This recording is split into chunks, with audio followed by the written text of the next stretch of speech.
100,000 Americans die each year from fentanyl. 5,000 illegal aliens come across this border every day. Sex trafficking, kidnapping, drugs, gangs.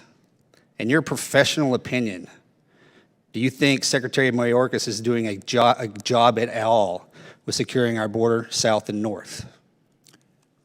Yeah, it'd be inappropriate for me, as a chairman of Joint Chiefs of Staff, from a legal basis, to actually make comments about cabinet members. That's actually in the Uniform Code of Military Justice. Okay, so sir. You got to respect that. But here's what I would say. Look, there's a significant crisis at the border. I mentioned it a couple of times. Yes, before. sir. 5,000. That's why I shifted to this line of questioning. 35,000 a week. That's a core. You've got about 1 million or so. Now, most of them, realistically, most of them are economic migrants, and they're fleeing violence and so on and so forth. But not all of them.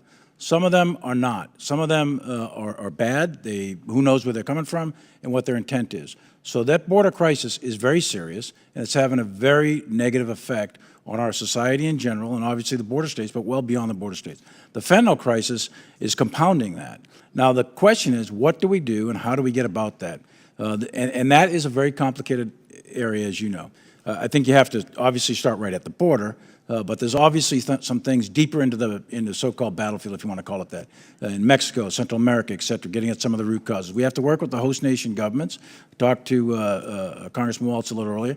We've got to get a handle on this and get a handle on it quickly. This is being very, very destructive to our society as a whole.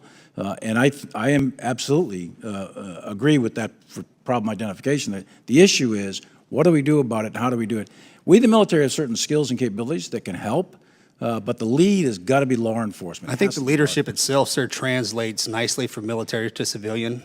And fortunately, on this side, as you soon, I'm assuming you will soon, and I'm a border state. Sure. And it's my people in my district that are dying. Yeah. And I wholeheartedly believe that the Secretary is skirting his fiduciary responsibilities to save the lives as we would if we were combatant commanders in any given AO. Sure. But I appreciate your position and how you have to answer that question. Thank you.